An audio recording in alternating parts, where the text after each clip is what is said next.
বাবুরাম মহারাজ, স্বামী প্রেমানন্দ অপূর্ব একটি গল্প বলছেন। তিনি বলছেন, মহন্তের ঐশ্বর্য, প্রতাপ প্রভৃতি দেখে একটি লোকের খুব মহন্ত হবার শখ হল। শিষ্য না হলে মহন্ত হওয়া যায় না। কাজেই লোকটি সেই মহন্তের কাছে এসে বললে, আমাকে শিষ্য করুন। মহন্ত তাকে বললে, দেখো, শিষ্য হতে গেলে খুবই কষ্ট করতে হয়, কারণ গুরু যা বলবেন শিষ্য যদি তা না করে তাহলে তা শিষ্যের পক্ষে খুবই ক্ষতিকারক ও অমঙ্গলকর। শিষ্য জিজ্ঞাসা করলেন, কি ধরনের কাজ করতে হয় এবং হবে?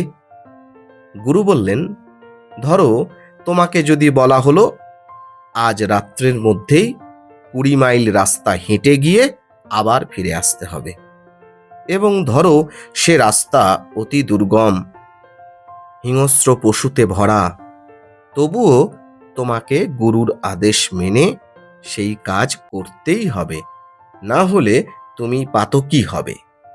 কাজেই শিষ্য হওয়া বড় কঠিন। লোকটি তখন আর কি করে, সে মহন্তকে বললে, হামকো তাব গুরু বানা দিজিয়ে। এর অর্থ হলো যে আমাকে তাহলে গুরু বানিয়ে দিন। দেখুন, ছোট্ট একটি গল্প, কত শিক্ষণীয়। প্রকৃত গুরু পাওয়া যেমন কঠিন, তেমনি প্রকৃত শিষ্য হওয়াও কঠিন। এমনটাই অপূর্ব গল্পের মাধ্যমে বুঝিয়ে দিয়েছেন স্বামী প্রেমানন্দজি মহারাজ।